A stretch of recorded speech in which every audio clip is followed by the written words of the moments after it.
Spaceship moon theory. Is the moon an artificial alien satellite?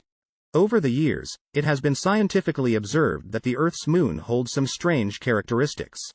The moon is the fifth largest natural satellite in the solar system. It is believed to have been created by a giant impact between the young Earth and a Mars-sized body. After examination, it has been noted that the moon is apparently in the wrong orbit for its size, according to its current assumed density. Astronomy data indicates that the internal regions of the moon are less dense than the outer, giving rise to the inevitable speculation that it could be hollow. Some of these claims come from the fact that when meteors strike the moon, it rings like a bell. More specifically, when the Apollo crew, on November 20, 1969, released the lunar module, after returning to the orbiter, the module impact with the moon caused their seismic equipment to register a continuous reverberation like a bell for more than an hour. In July of 1970, members of the then Soviet Academy of Sciences, Michael Vassin and Alexander Sherbakov, proposed the spaceship moon theory.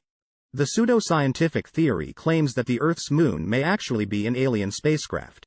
Vassin and Sherbakov's thesis was that the moon is a hollowed-out planetoid created by unknown beings with technology far superior to any on Earth. Huge machines would have been used to melt rock and form large cavities within the moon. The moon would, therefore, consist of a hull-like inner shell and an outer shell made from metallic rocky slag. The spaceship moon was then placed into orbit around the Earth.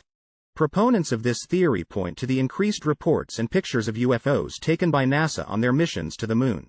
The moon has tens of thousands of craters of various sizes covering the surface. However, all of the craters have the same depth.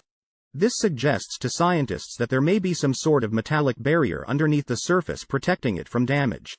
It has been found that asteroids and meteors not only create shallow craters on the moon's surface, but produce a convex floor to the crater instead of concave as expected, supporting the idea of a rigid shell.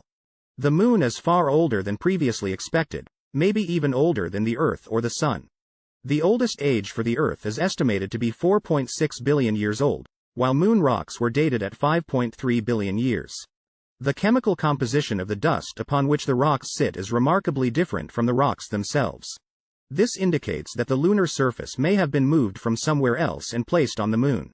Some of the moon's craters originated internally, yet there is no indication that the moon was ever hot enough to produce volcanic eruptions. Hundreds of moonquakes are recorded each year that cannot be attributed to meteor strikes. Some of the quakes seem to follow a specific schedule. The moon's crust is much harder than originally presumed. When NASA was recorded drilling down a few inches into the moon's surface, it appeared that metal shavings were visible. Earth's moon is the only natural satellite in the solar system that has a stationary, near-perfect circular orbit. How does one explain the coincidence that the moon is just the right distance, coupled with just the right diameter, to completely cover the sun during an eclipse? Professional astronomers have been gradually discouraged from investigating a phenomenon that has been reported on the moon for 1,000 years. It is short-lived light, color, or other changes in the appearance of the lunar surface, referred to as transient lunar phenomena. The moon is also known to contain a unique combination of metals. According to ancient code, it includes traces of metals that are not naturally occurring, such as brass. The amount of titanium that is found on the moon is also 10 times what is found on Earth. Scientists call this ratio mind-blowing. The mysteries of the moon and the universe are far from being solved, and the possibilities of what lies beyond our Earth's atmosphere may not be discovered in our lifetime. The facts and theories that define the universe are malleable with every new thought, technological advancement and scientific discovery. It's just a matter of what's next.